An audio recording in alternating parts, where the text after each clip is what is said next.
Jadi di sini saya pengen bicara soal Android, monitoring Android pakai Python.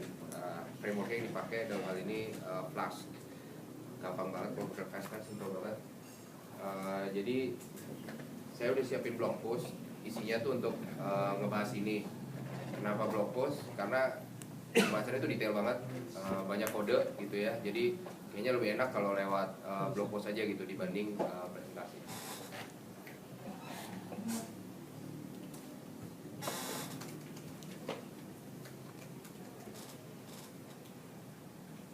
Oke. Ya ini kontennya bahasa Inggris, cuma saya ngomongnya bahasa Indonesia aja ya. Oke. Jadi kira-kira 2 bulan yang lalu saya penasaran sama ada beberapa website itu nawarin servisnya itu untuk monitoring Android. Alasannya untuk monitoring employee gitu. Kalau misalnya employee dikasih handphone yang basisnya Android, employee-nya ngapain aja, kemana aja itu kan ketahuan gitu ya, apakah sesuai dengan pekerjaannya. Ya itu kan kalau employee. Kalau misalnya untuk yang berpasangan, ada yang curigaan gitu ya, itu kan juga bisa dipakai gitu. Akhirnya penasaran ngelihat di beberapa situs gitu ya, tinggal googling aja nanti kalau misalnya mau lihat, ngelihat di beberapa situs, ada banyak gitu yang nyediain service $10 sebulan untuk satu device. Kan lumayan ya, $10 sebulan kali berapa gitu kan. Akhirnya ya udah iseng buat aplikasinya gitu di Android. Dan ternyata gampang banget kalau misalnya itu udah di root handphonenya. Kalau misalnya belum di root, setengah mati, nggak bakal semua yang bisa di monitoring gitu. Tapi kalau nggak di root pun kita bisa monitoring SMS, bisa monitoring phone log, terus habis itu bisa monitoring lokasi gitu ya. Kayaknya kalau misalnya buat yang curigaan itu sudah cukup gitu ya. Kalau udah di root bisa Line, bisa WhatsApp, bisa kita lihat isinya apaan. Line atau WhatsApp tuh sebenarnya simple banget. Isinya tuh mereka cuma SQLite doang di dalam folder datanya gitu ya. Itu cuma SQLite doang. Jadi tinggal ambil filenya, terus habis itu tinggal lihat aja di komputer isinya apaan gitu. Nah, berawal dari iseng gitu ya, berawal dari iseng. Ini dikerjainnya tuh di luar jam kantor gitu kan. Ya jadi yang dikerjakan itu cuma sampai ya nanti akan saya jelasin gitu, belum terlalu lengkap. Tapi kalau misalnya ada yang mau ikutan silakan gitu, karena kodenya udah saya taruh di GitHub kok. Jadi ada 2, yang pertama kode untuk Android-nya, dan yang kedua adalah kode untuk Python-nya gitu. Yang Python-nya malah, aduh minimal banget, malu ngasih lihat source code juga, belum jadi apa-apa. Nah, ini saya cobainnya di laptop sendiri, pakai Python 272, Google pakai Nexus 4, terus pakai MongoDB. Tadinya mau pakai MongoDB untuk nyimpan, cuman karena belum sempat dikerjain, akhirnya belum dipakai. Jadi cuman filenya itu yang diupload dari handphone itu cuma ditaruh dalam satu directory, diurutin berdasarkan timestamp, dan itu aja. Nah, kalau misalnya mau lihat materinya, waduh, lampu. Canggih banget. Ini harus di YouTube nih. Kalau YouTube di blog. Oh, YouTube di blog.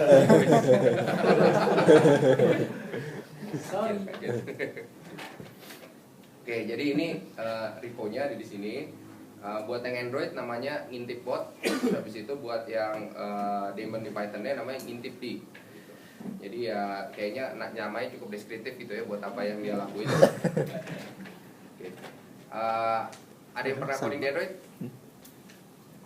Belum ada? Header. Belum ada.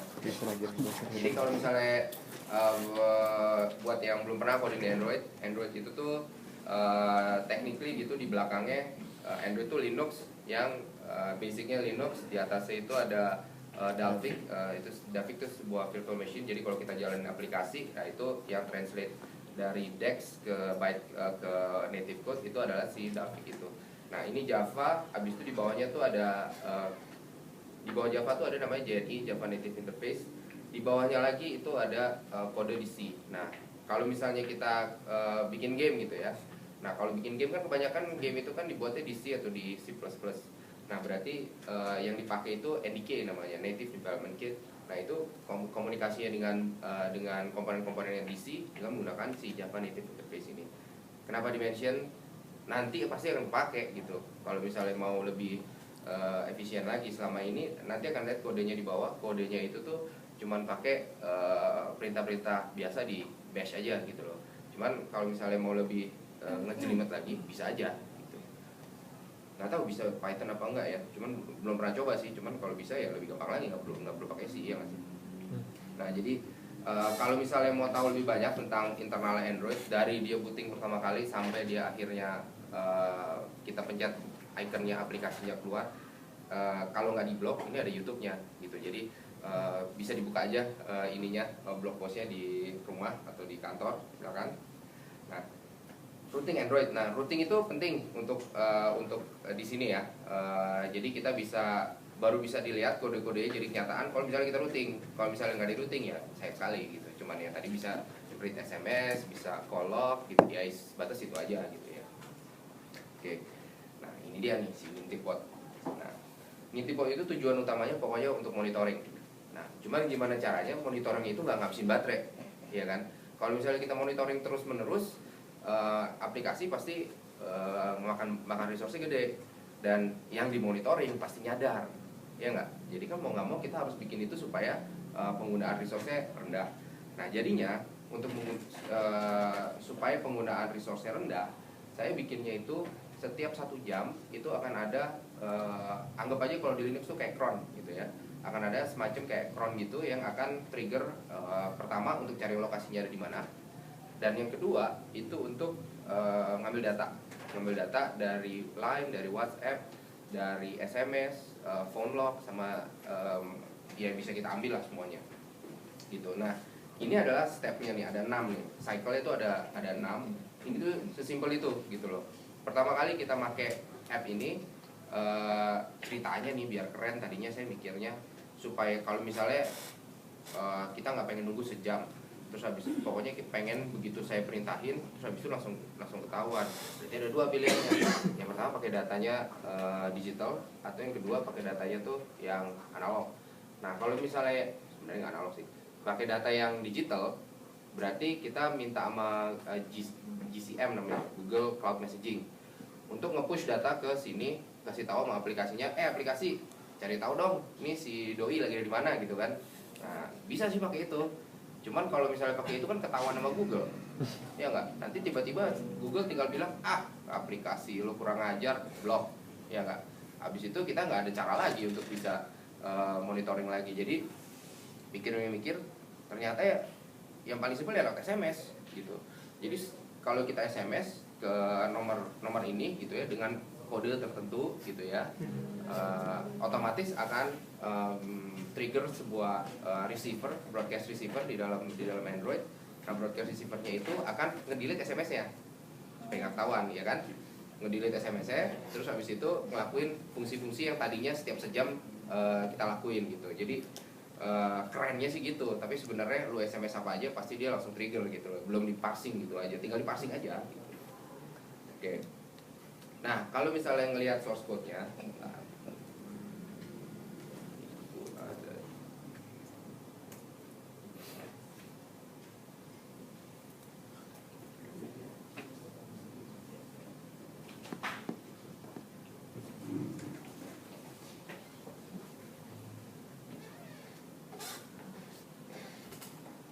kalau ngeliat source code-nya,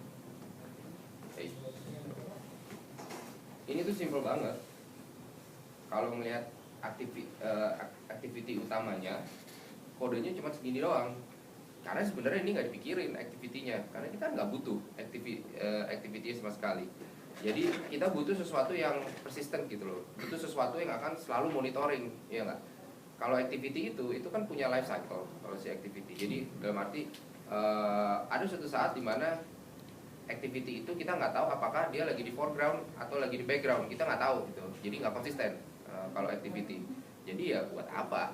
Di sini masih untung saya kasih set content view. Kalau set content view ini tuh sebenarnya ngasih layout aja gitu, layout standar. Sebenarnya ini nggak perlu. Ini kita komenin juga nggak masalah. Dan aplikasi yang Mintipot itu bisa dibikin nggak ada ikonnya, makin nggak ketahuan, ya kan? nggak ada ikonnya. Karena gampang supaya ikonnya nggak kelihatan. Icon itu kita define di sini. Android icon, drawable, IC launcher, dah tinggal delete aja line ini, udah nggak kelihatan, bener-bener jadi kayak stealth gitu ya. Iya James Bond lah, kayak NSA gitu. Nah, jadi ya udah si inti Qubit ini ya cuman gini doang. Dia tuh basically ini cuman placeholder aja lah, dia nggak ada fungsinya. Lanjut lagi, nah ini dia yang menarik gitu di dalam sebuah service. Nah, kenapa ditaruh dalam sebuah service? Karena dalam sebuah service itu kita bisa atur sebuah service itu tuh untuk selalu dipanggil terus sama Android, walaupun nanti garbage collector Android tiba-tiba akan nge-close si service-nya. Nanti kalau garbage collector dia nge-close, garbage collector ngecek service-nya ini dia tuh flagnya apa. Kalau misalnya flagnya start sticky, berarti abis dihancurin di create lagi gitu. Jadi ya kalau misalnya lihat di sini di source code-nya yang ini on start command return service start sticky. Jadi ya akhirnya begitu. Kalau mau penjelasan yang lebih jelas lagi ada di dokumentasi Android kenapa mesti pakai service start sticky. Ini adalah kodenya. Ini kodenya nih, nah ini nih alarm interval, ini dalam militik ya, jadi kali 1000. Nah ini kan yang saya bilang tadi sejam dia akan nge-cron lagi. Nah yang dilakuin sama dia ini kan sebenarnya simple banget ya. Yang tadi ini yang on start command utils get location gitu. This itu maksudnya konteks ya. Jadi dalam Android tuh ini kenapa konteksnya perlu di define, karena saya bikin semuanya metodenya itu statik gitu loh. Jadi kalau di Java itu kan triknya kalau dibikin statik semua otomatis pas load pertama kali ya itu yang di load pertama kali. Makanya kalau aplikasi Java lambatnya setengah mati load pertama kali kalau banyak yang statik ya gitu. Jadi terutama di handphone memori itu teman baik kita gitu loh. Jadi memori itu harus dipakai sebaik mungkin. Makanya semua metode utamanya itu saya bikin statik, itu ada di sini semua. Kalau misalnya kita lihat get location, nah simpel banget. Jadi get location itu kerjaannya itu cuma ngasih tahu sama si sistem Androidnya, "Woi, gue mau tahu lokasinya device ini lagi ada di mana." Habis itu kasih delegate ke listener. Nah listenernya itu adalah ini location change bla bla bla. Nah kalau misalnya location change-nya ini memenuhi kriteria, yaitu deltanya di bawah 30 ini yang tidak memenuhi kriteria adalah di bawah 30 detik atau lebih dari 1 jam lokasi sebelumnya. Seperti yang saya bilang, resource-nya itu kan kita harus perhatiin, jangan sampai itu makan resource terlalu besar. Nah di Android itu ada sebuah ini bagian ini nih, location manager passive provider. Ini adalah sebuah mode di mana kita itu dapat lokasi yang masih semi fresh gitu loh. Semi fresh artinya apa? Kalau misalnya lokasi tersebut masih dalam jarak delta ini udah diambil sebelumnya, misalnya dari aplikasi-aplikasi yang lain gitu, itu yang akan diambil. Kalau enggak, baru dia nyari lokasi. Jadi kadang-kadang kalau di Android yang sebelum KitKat, kalau misalnya lagi nyari lokasi, itu kan akan ada icon yang di atas di notification-nya itu kedap-kedip terus. Nah itu kan mencurigakan, ya nggak? Nah kalau di KitKat itu udah nggak begitu. Jadi sebenarnya ini di endorse sama Android ya nggak sih? Jadi nggak ketahuan. Kalau di KitKat nggak begitu bisa gitu. Cobain aja kalau nggak percaya. Jadi cuma ada gambar lokasi aja gitu, gambar kalau di Google Maps tuh ada gambar pointernya aja, udah gitu doang, tapi nggak kedap-kedip. Jadi kan lebih friendly. Berarti yang aktifin ini nggak GPS kan? Ngaktifin Harus. tergantung kebutuhan. Kalau misalnya mau ngaktifin GPS silakan, cuman kalau di saya ngapain GPS? Buat apa? Karena kan kebanyakan kalau kita pakai handphone kan ada di dalam ruangan kan, jadi cukup dari cell tower aja gitu. Oke. Nah ini location listener-nya. Kalau misalnya memenuhi kriteria, akhirnya dia akan remove si location listener sendiri. Terus habis itu dia akan mencoba untuk Gitu. ngambil data. Gitu. Ini yang menarik. Oh ya, sebelum nyampe situ, tadi ada broadcast receiver. Broadcast receiver itu yang tadi saya bilang, kalau misalnya ada SMS, dia akan otomatis trigger sebuah receiver, di mana receiver tersebut sebenarnya akan men-trigger service yang tadi kita bahas itu untuk kalau misalnya belum di start dia akan di start. Jadi ada dua receiver di sini, yaitu adalah boot completed sama SMS receive gitu. Nah kalau misalnya kita baru pasang pertama kali, ya masih kita restart handphonenya. Kalau misalnya handphonenya low end kan lama bootingnya. Jadi pakai SMS gitu. Nah jadi kalau misalnya mau pakai yang boot completed, jadi setiap kali handphonenya di restart, aplikasi akan nyala gitu. Service-nya akan langsung di start. Oke. Ya, tadi ngomong soal lokasi, kita dapat lokasinya. Nah, ini bagian serunya nih. Sama Android, untuk kita bisa terima dan baca SMS, itu kita harus declare aplikasi tersebut mempunyai permission ini. Basically ini permission ini akan kita taruh di Android manifest. Itu ada di sini. Nah ini read SMS sama receive SMS gitu. Dan yang booting juga sama, ini receive boot completed. Ini juga sama kita butuh. Dan yang paling bawah nih kalau untuk root, ini sebenarnya nggak ada di dokumentasi Android. Jadi ini adalah sebuah konvensi aja gitu ya, untuk aplikasi-aplikasi yang membutuhkan root access, dia masukin permission ini. Itu biasanya tuh kalau misalnya handphone yang di root itu pakai ada aplikasi namanya super user. Nah itu si super user itu tuh kalau misal mulai tahun depan kayaknya kalau nggak salah baru di enforce. Kalau nggak ada permission ini, super user akan nolak gitu loh permintaan untuk root access. Nah reading SMS kayaknya nggak enak aja.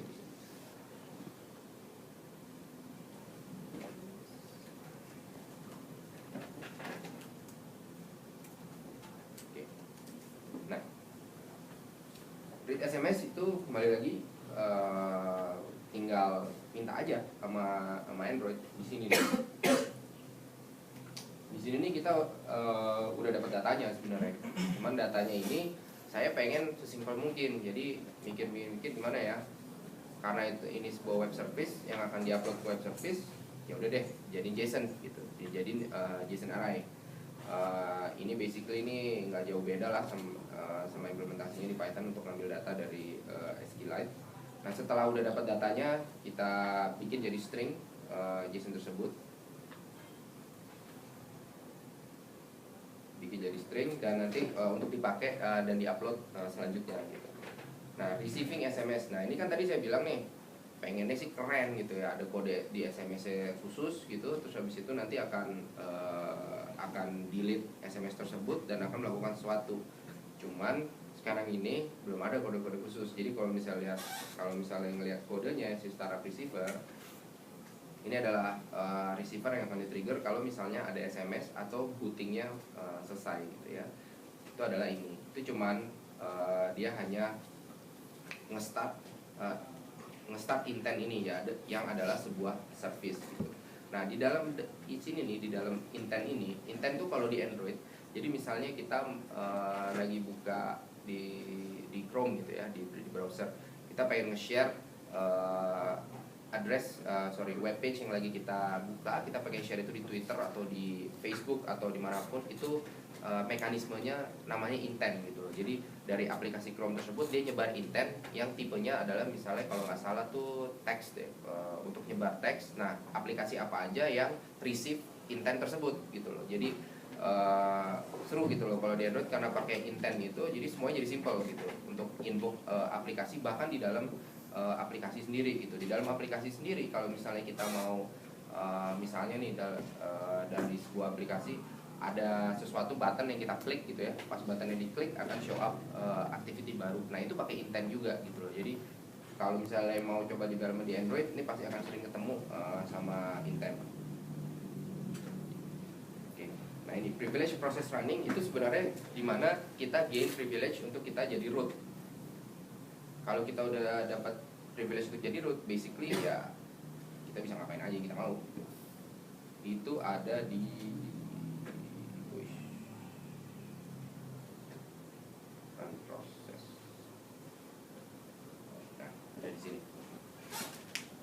Nah, simpel banget kan sebenarnya ya. Cuman segini doang kodenya. Ini juga copy paste dari Stack Overflow as always gitu. Ini cuma copy paste doang, jadi simple banget kan gitu. Jadi basically udah banyak orang lain yang mungkin jauh lebih pinter gitu ya dari gue sendiri gitu, dari saya sendiri. Ngapain mesti coba untuk mengalahkan kepintaran mereka gitu, mending mempergunakan kepintaran mereka ya kan sih. Dan jadinya tuh ini gitu, simple banget. Di sini kan nih exec su. Kalau misalnya di Linux kan kalau kita mau jadi root su gitu ya. Nah, di sini yang jeleknya dari kode ini, kalau misalnya terjadi exception, saya cuma return message-nya aja untuk exception. Sebenarnya exception ini harus diparsing lagi. Ini saya juga males nih. Sebenarnya jangan nge-trap dari exception doang, terlalu general ya nggak sih? Harusnya di-trap lebih spesifik lagi gitu. Exception apa yang mau kita catch. Kalau misalnya kondisinya bisa macam-macam habisnya. Pertama, handphonenya belum di-load. Kedua, ditolak privilege elevationnya itu, ya, elevation privilege-nya ditolak sama si user tersebut gitu. Jadi macam-macam gitu ya yang bisa terjadi. Jadi di sini error handling itu harusnya lebih baik lah, jangan seperti primitif ini sama. Lanjut lagi. Nah, kalau misalnya iseng gitu ya, mau lihat di handphone sendiri line sama WhatsApp-nya tuh ada di mana. Ini ada pathing, data-data JP Neverline Android database Neverline. Nah, ini nggak akan bisa diakses kalau misalnya nggak ada root gitu ya, nggak ada privilege root, karena ini milik user si aplikasi tersebut, dan itu hanya bisa di read dan write oleh user tersebut gitu. Jadi basically pada saat reading data dari Line sama WhatsApp itu tuh SQLite filenya itu saya kompres tar gz gitu ya, dikompres. Setelah dikompres, taruh di sebuah hidden directory di SD card. Di dalam SD card, setelah udah ditaruh di situ, baru kita kirim ke server. Setelah sukses kirim ke server, hapus datanya yang ada di dalam hidden directory. Di Linux kan gampang, kalau bikin hidden directory kan tinggal tambah titik di depannya gitu loh. Jadi di browsernya si user kalau dia lagi pakai file manager pun nggak akan keluar kecuali dipaksa keluar gitu. Which is kalau misalnya itu user awam mana ngerti sih ya nggak sih. Jadi aman-aman aja. Nah ini untuk rebuild, ini kode-kodenya gitu ya. Ini nggak ada yang spesial sebenarnya, ini ya sama aja kayak kita pakai Bash kan, bedanya ini dilakuin di Android gitu lewat aplikasi. Nah ini dia, ini tip D. Intip D itu ya basically cuma satu file doang, isinya tuh cuman begini doang. Nah ini kan simple banget kalau misalnya suka pakai Flash. Ini sebenarnya hampir mirip sama copy paste kalau misalnya quick start di Flash gitu ya, masih simple banget. Seharusnya di sini ada kode-kode untuk SMS ini kan JSON array-nya di parsing, terus habis itu kita taruh di MongoDB atau di source apapun gitu ya, data apapun, cuman sebaiknya sih yang NoSQL aja karena ini data yang high volume pasti. Habis itu Line atau WhatsApp juga sama. Line atau WhatsApp itu SQLite-nya kita parsing lagi. Dan kalau yang saya bilang tadi itu kan ini cuma ditaruh di directory ini. Basically ini tinggal di-adjust aja mau direktorinya apa. Nah ini saya bikin ini supaya timestamp per timestamp, jadi lebih enak gitu ya ngelihatnya.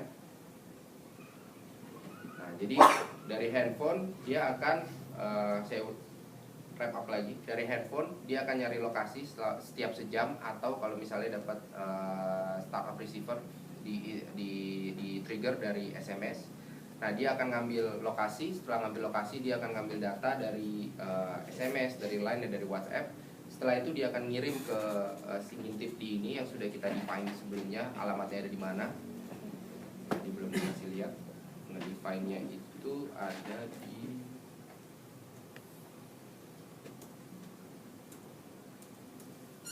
sini. Oh, ini. Ya. Ini sementara ada di sini, itu buat iseng-iseng, cuman ini sekarang masih off aplikasinya. Nanti tinggal di define aja ada di mana kalau misalnya mau coba sendiri gitu ya, buat handphone sendiri atau handphone pacarnya. Dan ya demikian. Jadi kalau misalnya mau iseng-iseng untuk cobain Android di monitoring, ternyata nggak susah itu, malah sebenarnya itu gampang banget. Dan ini sebenarnya ngebuktiin bahwa Android itu sama sekali nggak aman. kalau udah di root gitu. Jadi kalau misalnya handphonenya di root, hati-hati aja gitu, karena kita kan nggak tahu aplikasi apa aja yang berjalan kan di dalam handphone tersebut gitu ya. Jadi kalau handphonenya di root sebaiknya mengerti gitu loh apa yang terjadi di dalamnya, supaya akhirnya bukan lo yang diintipin gitu sama orang lain. Demikian. Diupload ke Google Play nggak? Apa? Diupload ke Google Play nggak? Kalau misalnya yang ngintip bot itu gua rasa nggak akan bisa ditaruh di Google Play. Kena ini ya dari sananya. Pasti nantinya pasti akan ada aja gitu, dan buat apa kalau ditaruh situ, kalau udah ditaruh situ kan jadi ketahuan.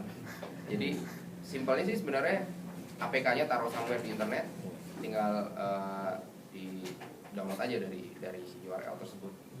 Kalau yang ada di Google Play mungkin kita bisa bikin aplikasi yang untuk kayak apanya ya, klien juga, tapi kliennya tuh untuk nerima input aja gitu loh. Jadi dia komunikasi sih sama si ngintip D-nya, cuma nanti ya lewat Android gitu. Kalau yang berbayar, solusi yang berbayar itu mereka semuanya tuh web based gitu. Jadi tinggal login ke ke konsolnya mereka di web mereka. Dari situ langsung kelihatan semua.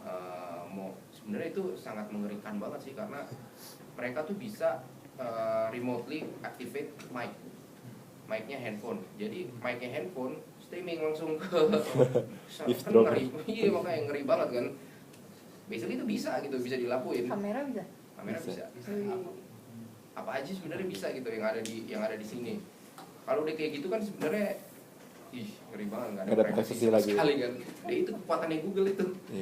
Kalau kita pakai Android ya udah, your life is Google segitu. At Google. Iya, nggak ada yang private lagi. Google mah tahu. Google mah. Kalau logger? Logger apa nih? Logger. Keylogger. Keylogger bisa aja kita buat kayak gitu, berarti kita bikin input khusus dalam arti kita bikin keyboard khusus. Jadi keyboard ya lucu juga tuh ide lo. Dapat password ya. Karena repotnya kalau keylogger kan, kalau kayak bikin kayak gitu kita harus parsing datanya tuh ya lumayan ribet gitu. Bagian harus juga ya, kalau nggak ada yang direkam kan. Bisa aja sih. Itu kayak waktu berapa tahun yang lalu ya, 10 tahun yang lalu kali. Itu prakteknya kayak gitu kalau mau iseng ya.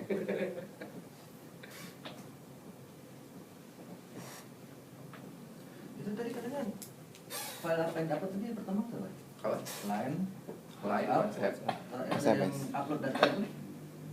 Datanya itu data ininya, SQLite-nya. Oh, bukan data apa yang kita download upload. Yang mana? Yang atas. Bawah itu.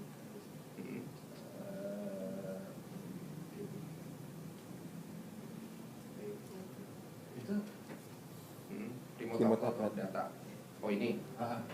Ini sebenarnya ngomongin soal data yang tadi diupload. Data yang tadi diupload. Kirain apa aja.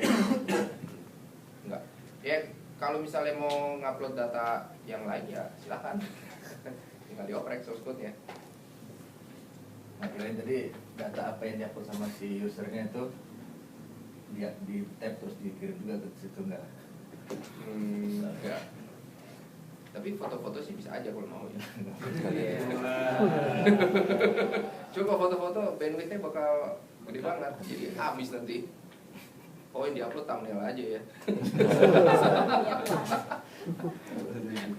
Ini butuh untuk upload kenapa ya? Kenapa? Butuh root untuk upload kenapa ya? Karena basically sebenarnya ini implementasi saya aja yang ini akhirnya butuh root. Jadi butuh root itu kan sebenarnya buat ngumpetin filenya di dalam SD card. Ya nggak? Karena itunya ya. Iya. Jadi itu sebenarnya pas dia taruh di SD card itu di CH untuk milik root doang. Jadi user nggak bisa baca juga. Kasian ya. Tapi berarti kalau dia nggak di root device-nya berarti nggak bisa ya? Kalau nggak di root bisa, cuman ya caranya jadi lebih ini lucu sih. Caranya jadi lebih nggak secure untuk kita. Tapi si aplikasinya berarti harus Terus. di device yang di root ya? Untuk sekarang ini untuk current development ya, tapi kalau misalnya mau ngoprek sendiri, kalau misalnya nggak perlu data line, nggak perlu data WhatsApp, bisa. Misalnya cuma butuh data SMS, cuma butuh data log teleponnya, nggak usah pakai root. Kalau kayak gitu kan basically udah dapat datanya, lempar langsung, ya kan. Nah, kenapa itu perlu ditaruh di SD card? Sebenarnya itu buat saya jadi lebih mudah aja. Itu implementasi saya seperti itu. Kalau misalnya mau langsung dari path tersebut langsung diupload, ya bisa aja gitu. Cuman saya pengennya lebih mudah, ya jadinya bikinnya di situ. Kalau di Android kita nggak bisa nulis di ini ya, bukan SD card di memori itu nggak dikasih ya? Memori kita nggak boleh ya? device memory maksudnya di Di dalam SSD-nya. flashnya. Internal storage ada. Internal storage bisa. Bisa. Cuman kan kalau internal storage itu kan kecil banget. Jadi gini, misalnya punya handphone 16 GB memori internalnya, yang dipakai untuk partition, yang dipakai untuk sistemnya si Android sama buat aplikasi kecil banget, nggak mungkin nyampe ke 16 GB itu. Kebanyakan 16 GB itu